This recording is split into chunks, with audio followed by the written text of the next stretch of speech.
Hello, citizens of the world. I have lived in this community in excess of 40 years. I've had three children. I have three children, all who've graduated from elementary school, Chatsworth, and all have gone through high school. And I'm here in order to bring to you some of the aspects of my life as I was born in Harlem, New York, and what I have learned in order to create a society, help create, participate, indulge in a society that is in danger. I remained true to the belief that economic justice must be the worthiest of all struggles. The lack of economic justice has justified worldly civil disobedience. With a, for me, a social, a violent social incident must travel through a pathology. And this pathology and this incident keeps popping up throughout our entire lives. And we have not paid attention to it. We pay attention to it as if it was an incident. Where the otherize, where the they, where the them lives, even in one's mind, so does racial injustices and the genesis to the world's greatest mistake. I'd like to take you through a few pictures and what it is where the laboratory of history in the present tense lives. Tim, can you take us through picture one? I am there with Dr. John Hope Franklin. Dr. John Hope Franklin is a mentor of mine that I met over 15, 20 years ago. Dr. Franklin is a survivor of the Tulsa race riots. He is considered one of the top five historians in the world. He has his father, Buck Franklin, was the lawyer who represented those that lost their community in 1920 by an attack in Tulsa by the white mob. Next picture. This is what I mean about places where they and them live, where the otherized live, the subaltern. To live in a community where there is a violent incident and avoid its racial complications and injustices speaks to the need for this program. Next, Tim. Here is Dr. John Hope Franklin as I invited him to Westchester and also Mamaroneck High School back in the year 2000 with some people who you should recognize, including Stuart Cousins. And we have all been the historians of a violence that is dreadful. Next, Tim. Again, with creating community here. Dr. Franklin and a great group of people. Next. Here we have a newscaster who worked for Channel 12. Now she's big time on television, who carried the event when I brought Dr. Franklin to Mamaroneck and the high school. Okay, Tim. This is Dr. Hooker. Dr. Hooker lived in Greenberg. She was also a victim of the Tulsa race riots. Her and Dr. Franklin were neighbors and lived together in the same Tulsa neighborhood. When machine guns mowed down about 300 black people in the community of Tulsa and took their property and their land. One of the most violent race riots in the United States. She's also the first black woman who served in the military um, in, for the United States. Next picture. Again, Dr. Franklin speaking to us. Moving right along.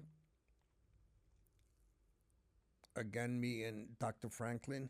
And Dr. Franklin also, in the year 2000, was appointed by President Clinton to do the initiative on race.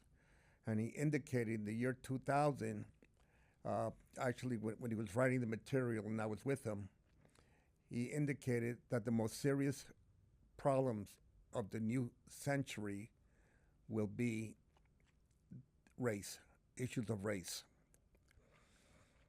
Next picture. There is, we all remember Troy Davis, that we are all Troy Davis, another violent crime. Next, Angela Davis. Next, what it is to live in the neighborhoods where they and them live. The economic conditions of the United States. This is not a third world country. This is the United States. Next. This is my home where I was arrested for looking suspicious as I was sitting in my car on Mother's Day, 2014, I believe.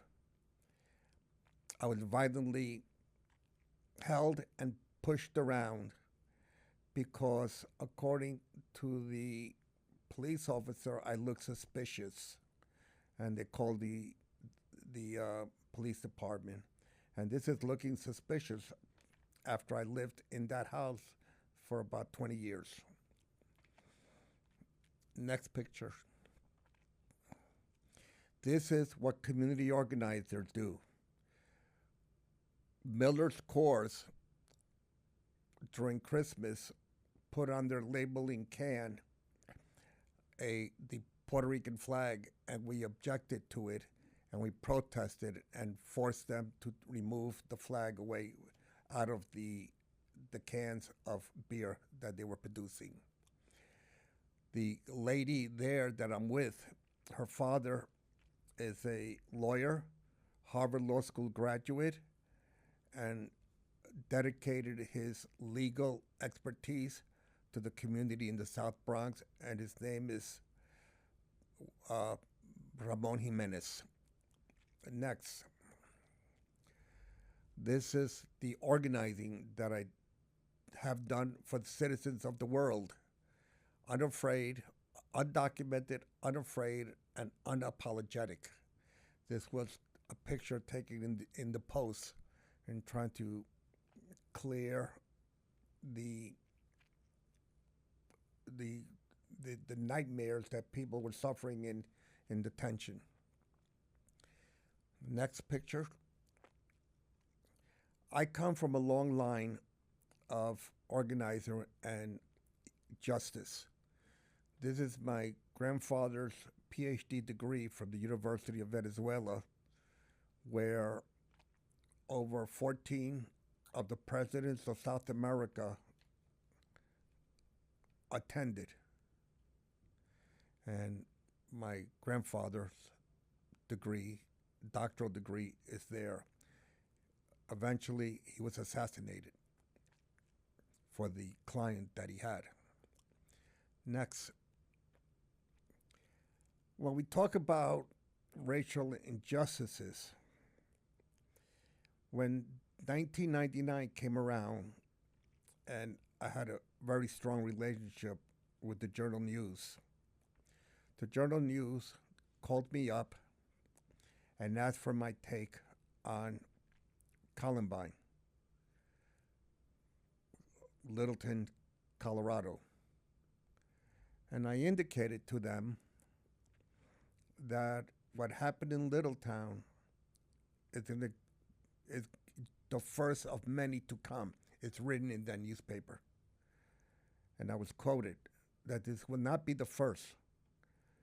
And what's the biggest message there is that, contrary to stereotyping, the killing, these type of killings are going to come from white and middle and upper middle class neighborhoods. They will not come from the inner city. Next. I think that is the last one. Yes, that is the last one. Now, why do I say this? Privilege is all there is for those who yield and tread that one incident. That one incident that prefaces the original sin, that they did not take, they themselves, the privileged, did not take a bite from the apple. It was instead the gun, the traffic light, the stop sign, and never their participation in the architecture of the status quo, though they themselves define the status quo. They harbor injustice until they themselves are thrown under the bus. To students, I mentioned that to protect the vulnerable communities, you need to connect the historical dots to every violent social incident and get to the heart of economic issue, to defend against the elasticity that the language affords the oppressors. Where there are needs for affordable housing, there is racism. Children that get bullied outside of their domain will soon learn about internalized racism. This clarifies many of the phenomena that those that write the definition control the results. One discussion among many was that there are also people who desire bad things and benefit from it. Let me explain. Plato wrote in 375 BC and clarifies, Socrates, even someone who is blindfolded would know that your conversation that you are a handsome and still have lovers. Meno says, why? Because you are forever giving orders in a discussion as spoiled people do, and behave like tyrants as long as they are young. And perhaps you are recognized that I am at a disadvantage with handsome people. So I'll do you the favor of an answer. Meno wants Socrates to explain, can virtue be taught or how it comes to be? Meno, after many examples of virtue, responds, I think, Socrates, that virtue is to find joy in beautiful things and have power and acquire them. And again, one discussion among many was that there are also people who desire bad things, not virtues, because it benefits them. A 1965 report by the late New York Senator Daniel Patrick Moynihan ushered in the social theory about the crumbling of family structure in poor black neighborhoods as a new crisis in race relations due to the pathology, the tangle of pathology in black and brown communities. This theory was named broken windows as signs of disorder, loitering, graffiti, prostitution, or drug use where crime occurs. If people arrested those in these broken down neighborhoods, bigger crimes wouldn't happen. They would be pushed out and move out. Again, what's going on with the social incident in the latest social incident in the village of Mamaroneck, as I was criticized back in the year 1999 and told that I had no right to give my comment about what happened in in what happened in what happened in Littletown, Colorado. I was told that and it was repeated. I was told again. We have too many gentlemen's agreements being processed in the United States and in this community in Mamaroneck.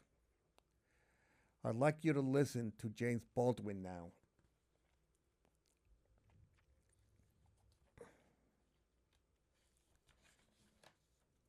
Good evening. I hope that nobody will think I'm copying a plea if I say I'm a little tired. And so if you can't hear me up there, you have to let me know. Now, before I begin, let me say this. I have set arbitrarily, I have set us the somewhat delicate task of discussing our common trouble tonight. That is, there are some things that I want to talk about, to suggest to you, and then I want to find out what you think, and perhaps we can establish a dialogue, and if we are extremely disciplined and hard-headed, passionate and moral, we might be able even to rock that rock which is called Washington.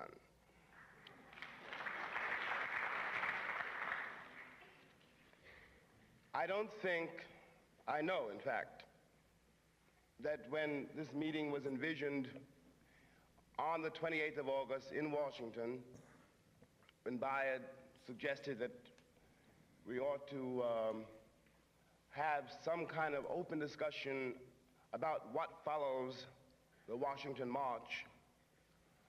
Obviously Bayard, neither Bayard nor I nor any of you suppose that less than 4 weeks later we would be representatives of a nation which is, or which certainly ought to be, in mourning. Now, I have to say some very reckless things tonight, and so I want to make it absolutely clear that I am talking for myself. I am not, I might be at other platforms and other occasions, more or less representing this or that organization or this or that committee, but tonight I am talking to you as Jimmy Baldwin, who was born in Harlem 39 years ago, who has a certain responsibility to the people that produced him, that is all of you. And I'm speaking to you, if I may say so, not as an organizer, and not as a Negro leader, and not as a public figure, not as any of those things, but as one of the poets that you produced. We have to talk about economics tonight, and in some detail, we must talk about morals, and I think in some detail, and we must talk about something even more difficult to put one's finger on, which for the moment we will call morale. And the assumption on which I am speaking is this, that whether or not we like it, we have reached a point, black and white in this country, where all of the previous systems of communication, negotiation, accommodation have become unusable. To discuss the economics first,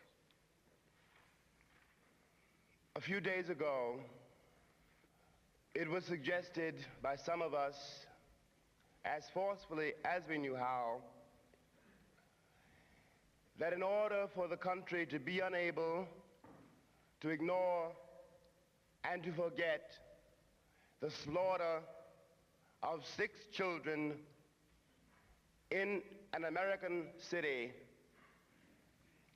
and in order to join the issue and bring the battle to where the battle really is, that is to say, to strike at the economic structure, that no one, black or white, should buy any presents for Christmas.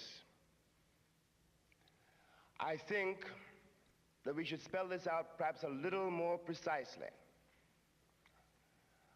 I mean, and now I'm speaking for myself, that in this Christian nation, Christmas is mainly, as indeed are most churches, a commercial endeavor, having nothing whatever to do with the birth or the death of Christ. That if one begins to serve notice, ultimately on the banks, that we,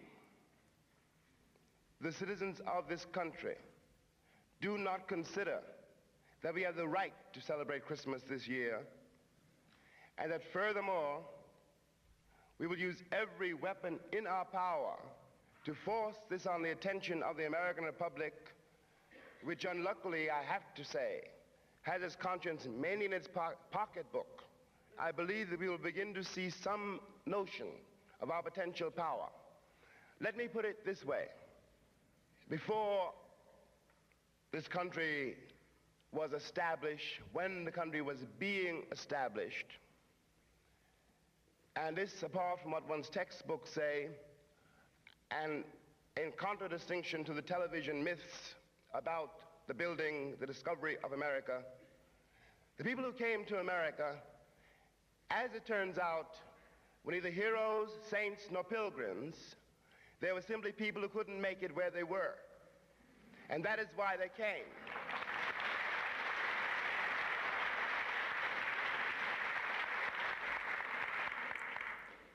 They came here to make, as we like to say, a better life for themselves and their children. And as it turned out, and as it always does indeed turn out, what they meant by a better life for themselves and their children was the opportunity to make more money and oppress somebody else.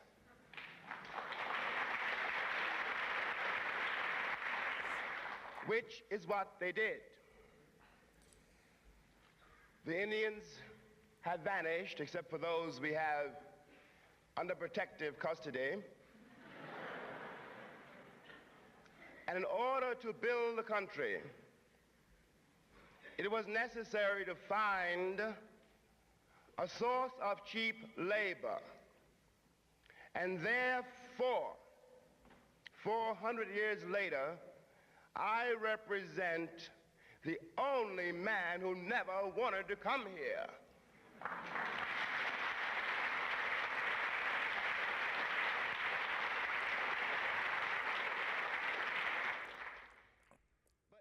I am proud to say that I heard James Baldwin live. This is an anniversary that that's being shared in Harlem at the New York Public Library on 145th Street, Schoenberg Center. And Schoenberg himself was born in Puerto Rico. The message from James Baldwin is one that lives here in Westchester and in the village of Mamaroneck and Larchmont. You may want to dodge that language, but it doesn't work. There is too much proof of the advantages against the advantages and disadvantaged communities. I also saw and heard Martin Luther King speak when he went to Riverside Church to give one of his last speeches on Vietnam. Dr. Franklin passed away and left with me many of his notes and the first book that he ever wrote. It is my responsibility to carry all these messages wherever I'm destined to land, especially as a brown man. I have attempted, and it's very hard, to change people's lives, and I have succeeded many, many times. However, it's not what I've done right that keeps me going, it's what still needs to be done. I ask all of you to please study the pathology of an incident. It's not the incident, it's historical. The Tulsa race riots. That case went to the Supreme Court. And Pence, Vice President Pence, who was on that committee, he wasn't vice president then, was one of the ones that did not advance the case. It was dropped. In the absence of a Supreme Court or a system of true justice, it lies on us. It is on our shoulders to continue, even though there's no doubt that we and I am at risk. I'm not asking all of you to put yourselves at risk. All of you have a talent that can be used. We are artists. You're all good at something. And that something has to be to eliminate the myths of when violence occurs in this neighborhood. All violence is racially connected. You cannot have